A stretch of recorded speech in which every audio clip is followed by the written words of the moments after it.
ચાલો વિદ્યાર્થી મિત્રો, આપણે અર્થશાસ્ત્રમાં 6ઠ્ઠા નંબરનું ચેપ્ટર બજાર શીખી રહ્યા છીએ. દિવાળી પહેલાં આપણે આ ચેપ્ટર શરૂ કર્યું હતું અને તેમાં જે પ્રશ્નોના જવાબ આપણે ભણેલા છે એને હું ફરીથી એક વખત પ્રશ્નોને યાદ કરાવી દઉં કે આપણે 6ઠ્ઠા નંબરના ચેપ્ટરમાં સૌથી પહેલો પ્રશ્ન ભણ્યા હતા બજારનો અર્થ આપી બજારના ઘટકો અથવા લક્ષણો સમજાવો.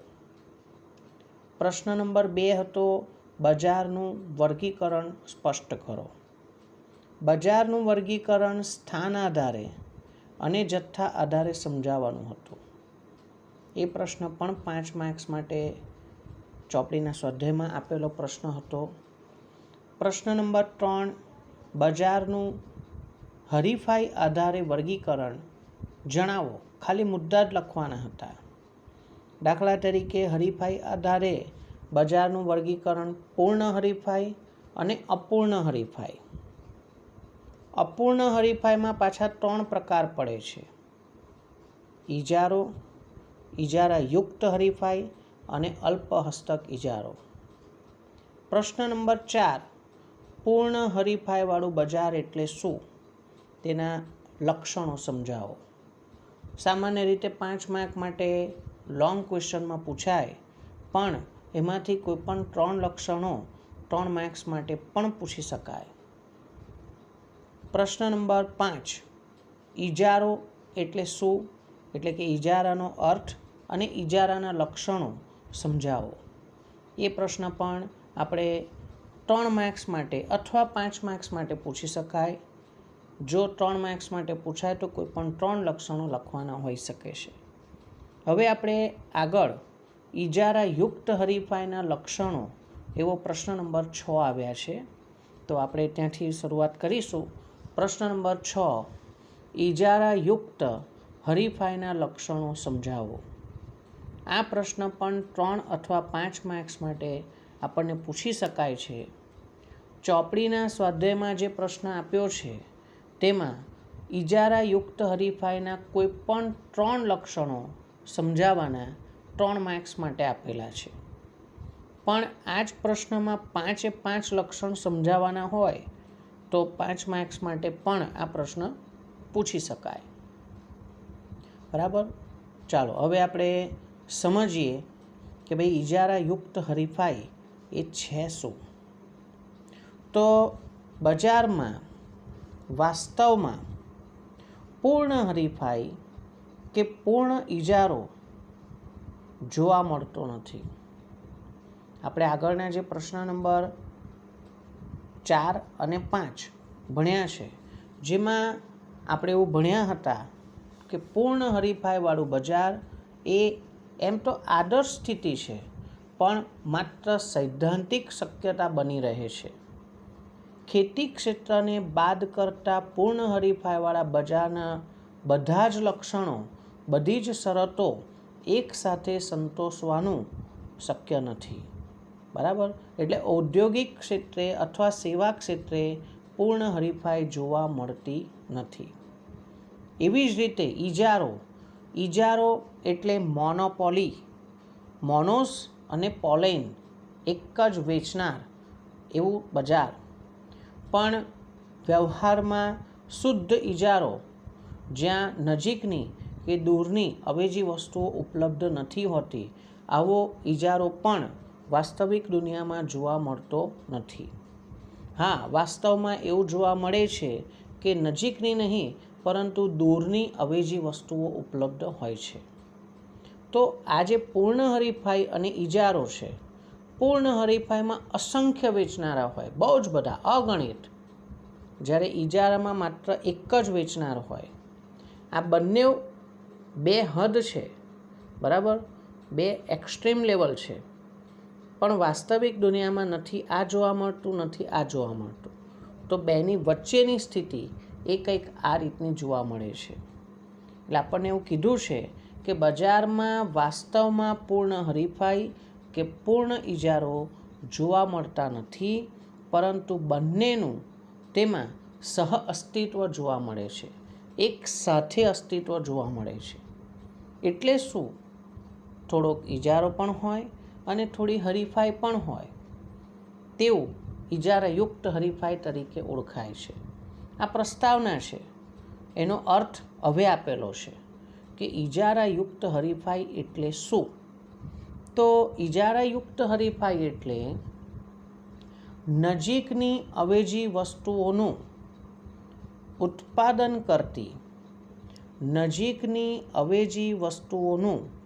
ઉત્પાદન કરતી પેઢીઓ જે પોતાની વસ્તુમાં ઉત્પાદનમાં ઇજારો ધરાવે છે. ફરીથી, નજીકની અવેજી વસ્તુઓનું ઉત્પાદન કરતી પેઢીઓ જે પોતાની વસ્તુના ઉત્પાદનમાં ઇજારો ધરાવે છે અને તેને વેચવા માટે બજારમાં હરીફાઈ પણ કરવી પડે છે, તેવું બજાર એ ઇજારાયુક્ત હરીફાઈવાળું બજાર છે, જેમાં હરીફાઈ પણ જોવા મળે છે, ઇજારો પણ જોવા મળે છે. આવું કયું બજાર હોય છે? કઈ વસ્તુનું બજાર હોય છે? મોટા ભાગે જે વસ્તુઓ બજારમાં મળે છે એ વસ્તુઓ ઇજારાયુક્ત હરીફાઈવાળા બજારમાંથી ગણી શકાય છે. ખાસ કરીને ઇલેક્ટ્રોનિક્સ વસ્તુઓ, ટીવી હોય, રેફ્રિજરેટર હોય, વોશિંગ મશીન હોય, એસી હોય, ઇવન ઓટોમોબાઈલ્સમાં મોટરકાર હોય, મોપેડ હોય, મોટરસાઇકલ હોય, બરાબર. આ બધી વસ્તુઓ કેવી છે? ઇજારાયુક્ત હરીફાઈવાળું બજાર ધરાવે છે. મોબાઈલ્સ પણ આવી જાય. અહીં થાય છે શું? તો નજીકની અવેજી વસ્તુઓ વેચતી બધી પેઢીઓ અંદર હરીફાઈ કરતી હોય છે. ટીવી બનાવતી જુદી જુદી કંપનીઓ હોય તે લોકો અંદર હરીફાઈ કરે છે, બરાબર. મોબાઈલ બનાવતી કંપનીઓ અંદર એકબીજા સાથે વસ્તુના વેચાણ માટે હરીફાઈ કરે છે. કઈ કંપનીના મોબાઈલ વધારે વેચાય એના માટે દરેક કંપની પોતાની વેચાણ વધે તે માટે પ્રયત્ન કરતા હોય છે, હરીફાઈ કરે છે, બરાબર. એ વાસ્તવિક દુનિયા છે. ઇજારાયુક્ત હરીફાઈના લક્ષણો નીચે મુજબ છે. નંબર 1, મોટી સંખ્યામાં વેચનારા કીધું છે, અસંખ્ય નથી. પૂર્ણ હરીફાઈવાળા બજારની જેમ અસંખ્ય વેચનારા નથી કે ઇજારાની જેમ એક જ વેચનાર પણ નથી. મોટી સંખ્યામાં છે અને ખરીદનારા અસંખ્ય છે, બહુ જ બધા, પુષ્કળ, અગણિત છે. અસંખ્ય ખરીદનારા હોવાથી, યાદ કરો, અસંખ્ય ખરીદનારા હોવાથી શું થશે? કોઈ એક ખરીદનાર પોતાની ખરીદીના નિર્ણયમાં ફેરફાર કરીને બજાર કિંમતને અસર પહોંચાડી શકશે નહીં. એટલે અસંખ્ય ખરીદનારા છે જે બજાર કિંમતને અસર પહોંચાડી શકતા નથી, બરાબર. આપણે આવું પૂર્ણ હરીફાઈવાળા બજારમાં શીખ્યા હતા કે અસંખ્ય વેચનારા, અસંખ્ય ખરીદનારા બહુ જ બધા છે, તો એ લોકો વસ્તુની કિંમતને અસર કરી શકતા નથી વ્યક્તિગત રીતે. અહીં વેચનારા મોટી સંખ્યામાં છે એવું લખ્યું છે. પૂર્ણ હરીફાઈમાં અસંખ્ય ઉત્પાદકો કે વેચનારાઓ હોય છે, બહુ જ બધા વેચનારા હોય છે. ઇજારામાં એક જ ઉત્પાદક કે વેચનાર હોય છે.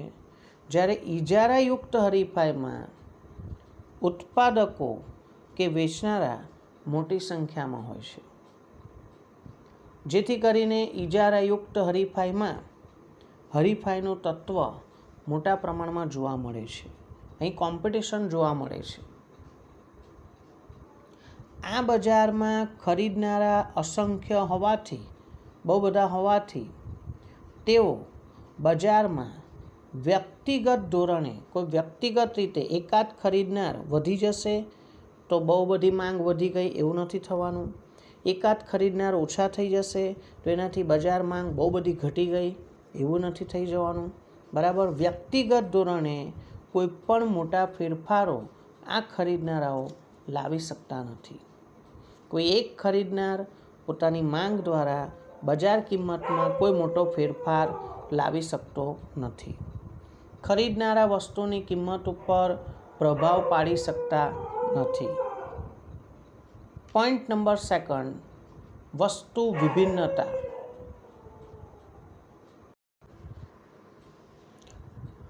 બીજું લક્ષણ છે એ છે વસ્તુ વિભિન્નતા. પ્રોડક્ટ ડિફરન્સિએશન એટલે શું? અહીં ઉત્પાદકો દ્વારા જે વસ્તુ વેચવામાં આવે છે એ સમાન ગુણી એક્ઝેક્ટ સેમ ટુ સેમ નથી હોતી. વસ્તુ વિભિન્ન હોય છે, જુદી જુદી હોય છે. આપણે પૂર્ણ હરીફાઈવાળા બજારમાં એવું શીખ્યા છે કે પૂર્ણ હરીફાઈવાળા બજારમાં સમાન ગુણી વસ્તુઓ વેચાય છે.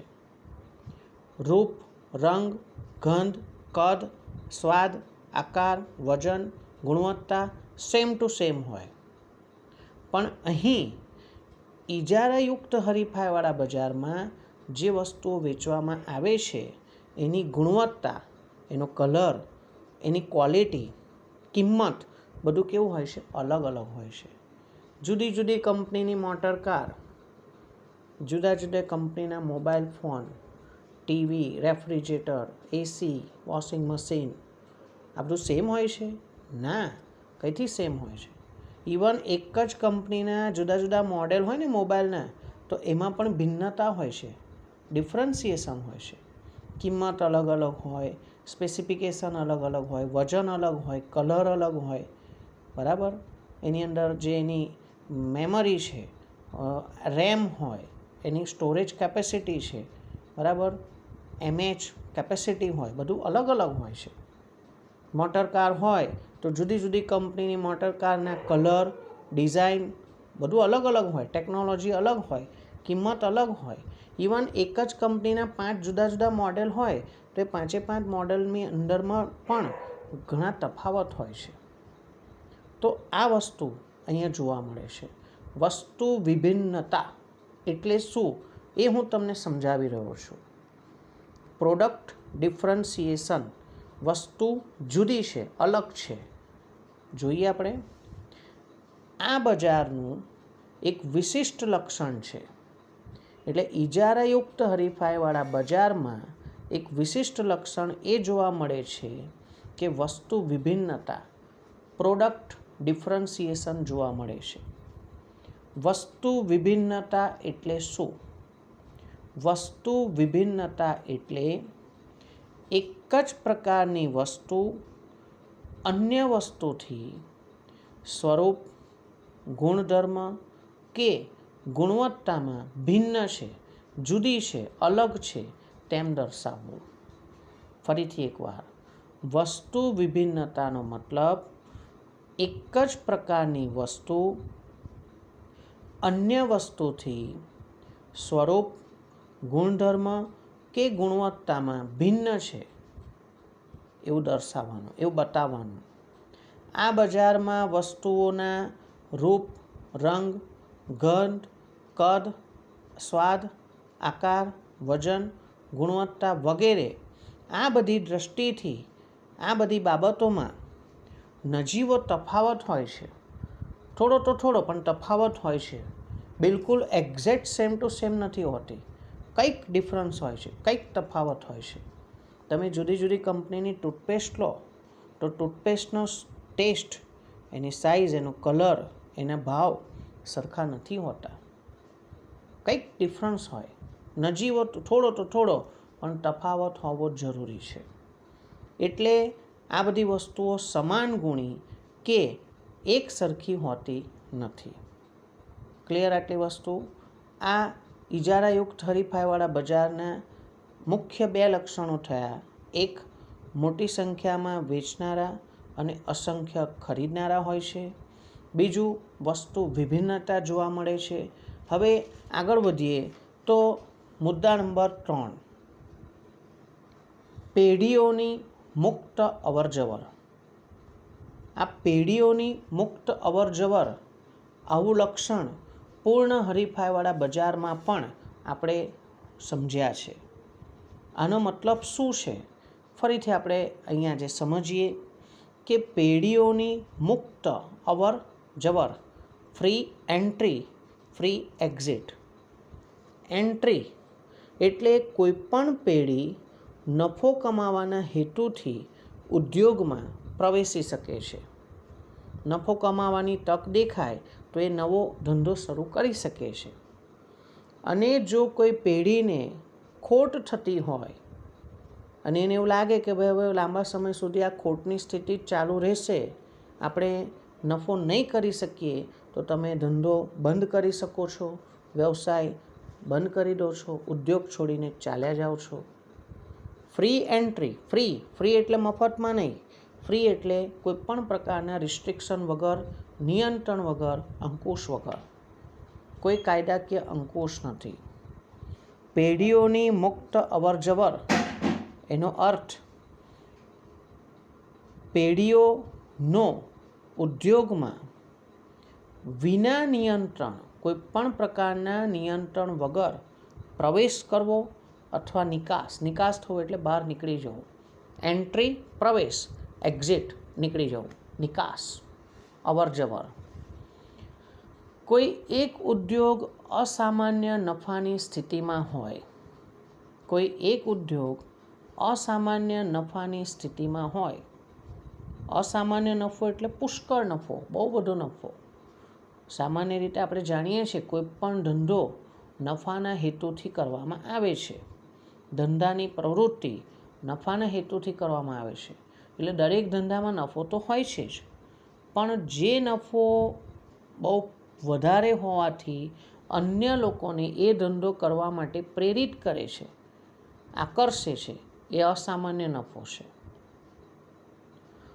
છેલ્લા થોડાક વખતથી 6-7 મહિનાથી આપણે જે પરિસ્થિતિમાં જીવી રહ્યા છીએ, કોવિડ-19ની જે મહામારી છે, હવે એનાથી બચવા માટે આપણે માસ્કનો ઉપયોગ કરવો જરૂરી છે, ફરજિયાત છે એમ સમજી લો. સેનિટાઈઝરનો ઉપયોગ કરવો જરૂરી છે. તો હવે આની વાત કરીએ કે શરૂઆતમાં કોઈકે શરૂઆત કરી માસ્ક બનાવવાની, બરાબર. કોઈ કંપનીએ માસ્ક બનાવવાની શરૂઆત કરી હશે. કોઈ નાનો દરજી હશે, એને વિચાર આવ્યો હશે કે ચાલો ભાઈ આપણે આવો જે કાપડનો ટુકડો વધ્યો છે, ચાલ ને એનો એક માસ્ક બનાવીએ આપણે અને એને વેચી શકાય છે. કદાચ એને સફળતા મળી હોય, એને 5-6 રૂપિયાનું માસ્કનો ખર્ચ થતો હોય, પણ એ બજારમાં 10 રૂપિયામાં વેચી શકતો હોય. પછી એને વધારે જથ્થામાં ઉત્પાદન કરવાનું શરૂ કર્યું હોય, એને કમાતો જોઈને બીજાને થાય કે ચલો આપણે પણ આ ધંધો કરવા જેવો છે, ચલો આપણે પણ માસ્ક બનાવીએ. સેનિટાઈઝર બનાવતી કંપનીઓ શરૂઆતમાં ઓછી હતી, પણ પછી જોયું કે બધા લોકો સેનિટાઈઝરનો ઉપયોગ કરવાના જ છે. તો એના કારણે શું થયું કે હવે સેનિટાઈઝર બનાવતી કંપનીઓ વધી ગઈ, એમાં નફો દેખાયો, નફો કમાવાની તક છે. તો હવે અહીં નવી કંપનીઓ પ્રવેશે છે. મોબાઈલ બનાવીને વેચતી કંપનીઓ પહેલાંના સમયમાં બહુ મર્યાદિત હતી, આજથી 10-15 વર્ષ પહેલાં. પણ પછી જોયું કે ભાઈ મોબાઈલ વેચાણમાં તો બહુ બધા ગ્રાહકો મળી શકે તેવા છે, તો બીજી બધી ઘણી બધી કંપનીઓ મોબાઈલ ઉત્પાદન કરીને વેચે છે. એટલે અહીં એવું થાય છે કે જો અસામાન્ય નફો હોય તો એ નફો કમાવા માટે નવી પેઢીઓ બજારમાં પ્રવેશે છે. કોઈ એક ઉદ્યોગમાં અસામાન્ય નફાની સ્થિતિ હોય તો આવા નફાથી આકર્ષાઈને પેઢીઓ મુક્તપણે, ફ્રીલી, કોઈ પણ પ્રકારના નિયંત્રણ વગર ઉદ્યોગમાં પ્રવેશે છે, એન્ટ્રી લે છે. પણ જો કોઈ ઉદ્યોગમાં ખોટની સ્થિતિ હોય, લોસ થતો હોય, ખોટ થતી હોય, તો પેઢીઓ ખોટના કારણે ઉદ્યોગ છોડીને જઈ શકે છે, ધંધો બંધ કરી દેશે, એક્ઝિટ નીકળી જશે. આવી રીતે પેઢીઓની મુક્ત અવર જવર જોવા મળે છે. નંબર 4, વેચાણ ખર્ચ. વેચાણ ખર્ચ એટલે વસ્તુના વેચાણ માટે થતો ખર્ચ. Selling expense. માલ વેચવા માટે જે ખર્ચ કરવામાં આવે, તો ખાસ કરીને માલ વેચવા માટે કેવો ખર્ચ કરવામાં આવે છે, કેવો ખર્ચ વેચાણ ખર્ચ ગણી શકાય, તો એના કેટલાક ઉદાહરણો આપ્યા છે. એમાં સૌથી મહત્ત્વનો છે 5મા નંબરનો એડવર્ટાઇઝિંગ, જાહેરાત ખર્ચ. સામાન્ય રીતે વસ્તુના વેચાણ માટે જાહેરાત કરવામાં આવી છે. હવે જાહેરાત છે ને આમ તો જુદા જુદા પ્રકારની હોય છે. કેટલીક જાહેરાતો એવી હોય છે જે વસ્તુ વિશેની માહિતી આપવા માટે હોય છે. લોકોને નવી વસ્તુ જ્યારે ઇન્ટ્રોડ્યુસ થાય, શોધાય, બજારમાં વેચવા માટે મૂકવામાં આવે, તો લોકોને ખબર તો હોવી જોઈએ ને કે આ વસ્તુ શું છે. એટલે કેટલીક જાહેરાતો એવી હશે જે ઇન્ફોર્મેશન આપે, માહિતી આપે. ધારો કે બેટરીથી ચાલતા મોપેડ સૌ પ્રથમ વખત શોધવામાં આવ્યા, તો પહેલાં લોકોને જણાવવું પડે કે ભાઈ આવા બાઇક પણ નીકળ્યા છે, આવા મોપેડ પણ નીકળ્યા છે. યો બાઇક્સ ધારો કે ભાઈ બેટરીથી ચાલશે, તમારે ચાર્જિંગ કરી દેવાનું, પેટ્રોલની જરૂર નથી, લાઇસન્સની જરૂર નથી. તો પહેલાં તો માહિતી આપવી પડે. ઘણી વખત અમુક કંપનીઓ જે વસ્તુ પહેલાં જે ભાવે વેચતી હતી અને હવે ભાવમાં ઘટાડો થયો છે, તો શું કરશે, જૂની કિંમત લખશે અને રાઉન્ડ કરશે અને એના પર ચેકડો મારીને નવી કિંમત હાઇલાઇટ કરશે કે ભાઈ પહેલાં 50 રૂપિયા મળતી હતી, હવે 40 રૂપિયા મળે છે. તો આ ભાવમાં ફેરફાર થયો ને, ભાવ ઘટાડો કર્યો, એની પણ જાણ આપણે લોકોને કરવી પડે, એની પણ જાહેરાત કરવી પડે કે હવે પહેલાં કરતાં વધારે સસ્તું મળે છે, ઓછા ભાવે મળે છે. તો આવી રીતે જુદા જુદા પ્રકારની જાહેરાત હોય છે, પણ જાહેરાતનો ખર્ચ કરવો પડે છે. બીજું કે આપણે એવું કહી શકીએ કે શોરૂમના ખર્ચ કરવા પડતા હોય છે. ખાસ કરીને આપણે રેડીમેડ ગાર્મેન્ટ્સની વાત કરીએ તો ભવ્ય શોરૂમ બનાવવામાં આવતો હોય છે, સ્ટેચ્યુ પણ મૂકવામાં આવતા હોય છે, એમને કપડાં પહેરાવવામાં આવતા હોય છે, બરાબર. તો એ શેના માટે છે? જાહેરાત આકર્ષણ માટે શોરૂમના ખર્ચા થતા હોય છે. બીજું થતું હોય છે વસ્તુનું આકર્ષક અને ઉપયોગી પેકિંગ.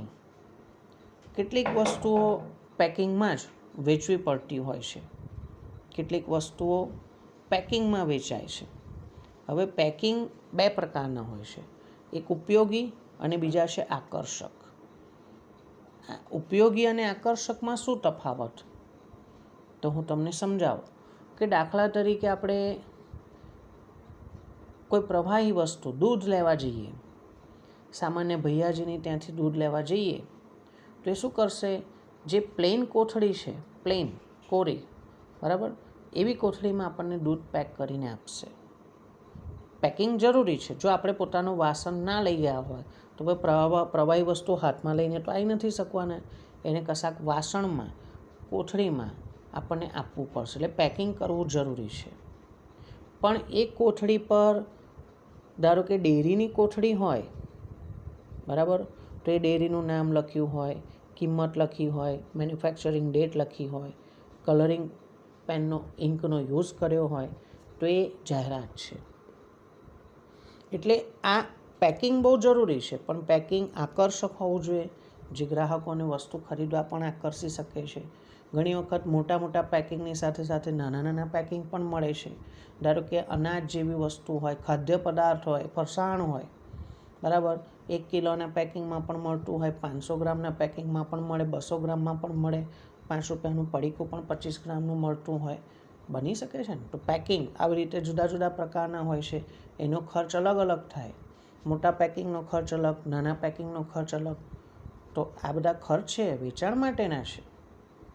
વાહન વ્યવહાર, ટ્રાન્સપોર્ટેશન ખર્ચ, એક જગ્યાએથી બીજી જગ્યાએ વસ્તુ લાવવા લઈ જવાનો ખર્ચ થતો હોય છે. સેલ્સમેન પાછળ થતો ખર્ચ, વસ્તુ વેચવા માટે આપણે સેલ્સમેન રાખેલા છે માર્કેટિંગ માટે, તો એ લોકોને આપણે પગાર આપીએ છીએ, કમિશન આપીએ છીએ. સેલ્સમેનની જોબમાં એવું હોય, ઘણી વખત શું હોય છે, સેલ્સમેનમાં એ લોકોને ફિક્સ પગાર પણ મળે, પ્લસ એ લોકો જે વેચાણ કરે ને એના પર અમુક ટકા એમને કમિશન હોય, અમુક પીસ પર એકમ દીઠ એમને કમિશન મળે, બરાબર, એવું પણ હોય છે. એમનો પગાર એવી રીતે નક્કી થતો હોય. તો એ વેચાણ માટેનો ખર્ચ છે. વેચાણ માટે કિંમતમાં આપણે જુદી જુદી છૂટછાટ આપીએ છીએ, ડિસ્કાઉન્ટ આપીએ છીએ. છૂટછાટો આપીએ છીએ, ઇનામ આપીએ છીએ, ઇનામી યોજના હોય છે, ભેટ આપીએ છીએ, લકી ડ્રો સિસ્ટમ રાખવામાં આવતી હોય છે. તે બધું શેના માટે છે? સેલિંગ્સ વધારવા માટે. ઘણીવાર એવું જોવા મળે છે કે 2ની ખરીદી પર 1 ફ્રી, કે 4ની ખરીદી પર 2 ફ્રી, કે આટલા રૂપિયાની ખરીદી પર આટલા રૂપિયાની ગિફ્ટ મળશે, ગિફ્ટ વાઉચર આપવામાં આવે છે. તો એ બધું શેના માટે છે? ગ્રાહકોને આકર્ષવા માટે અને વેચાણ વધારવા માટે. આવા અનેક પ્રકારના ખર્ચ થઈ શકે છે. આ બધા વેચાણ ખર્ચ કહેવાય. નંબર 5, બિન કિંમત હરીફાઈ.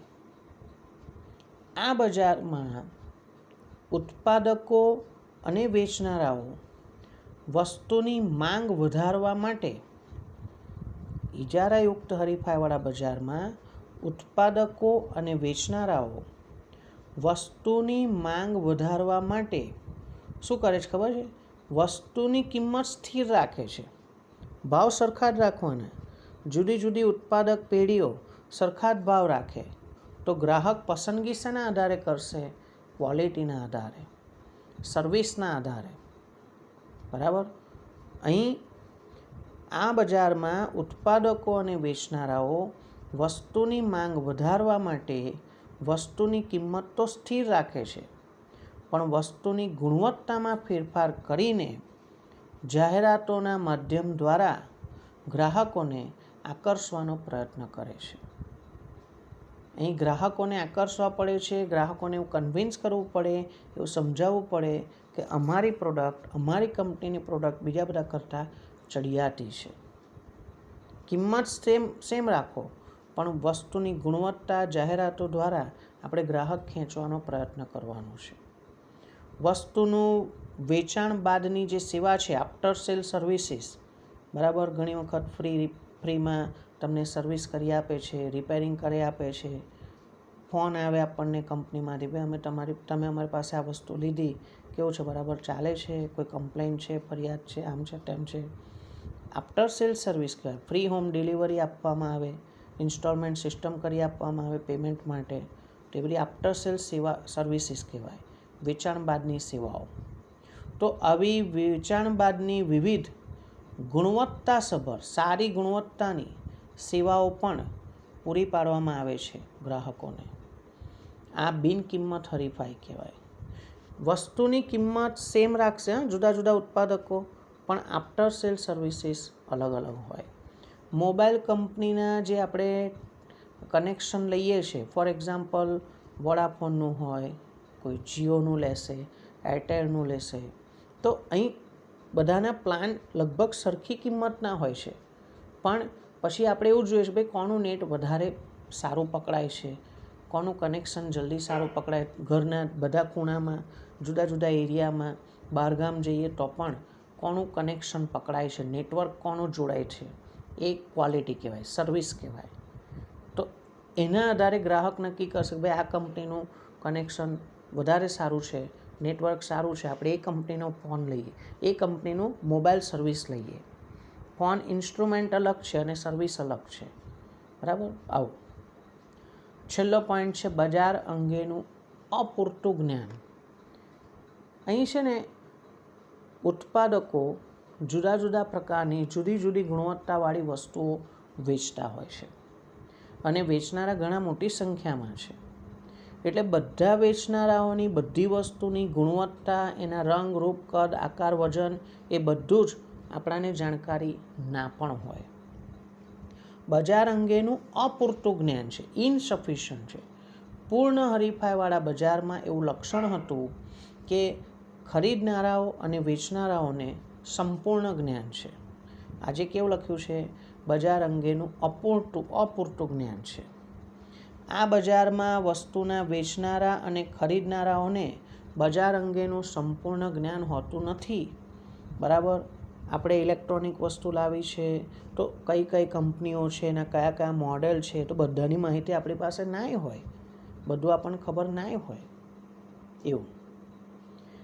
આ બજારમાં નજીકની અવેજીની તમામ વસ્તુઓના ગુણધર્મો, ઇજારાયુક્ત હરીફાઈવાળા બજારમાં નજીકની અવેજીના તમામ વસ્તુઓના ગુણધર્મો અને તેની ગુણવત્તાથી તેઓ માહિતગાર હોતા નથી.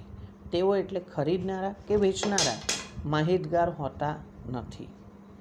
બજારમાં નજીકની અવેજી વસ્તુઓની કિંમત એક સરખી પણ નહીં હોતી. બજારમાં એક સમાન લગભગ નજીકની દેખાય, સરખી દેખાય, સમાન લાગે હોતી નથી. તફાવત હોય છે તો કિંમત પણ બધાની અલગ અલગ હોય છે અને એ કિંમતની જાણકારી પણ આપણાને ના હોય. બધાની તો કઈથી હોય, બરાબર? સેમસંગ કંપનીના, વિવો કંપનીના આટલા મોબાઈલ મળે છે, આ મોડેલ મળે છે, બધાના ભાવ આપણને મોડે થોડા હોય, બરાબર? નાય ખબર હોય એવી વાત છે. તો આ રીતે આપણને આ ઇજારાયુક્ત હરીફાઈવાળા બજારના લક્ષણોની સમજૂતી આપી છે. બીજો પ્રશ્ન નેક્સ્ટ ટાઈમ. આજના માટે આટલું પૂરતું છે. ઓકે.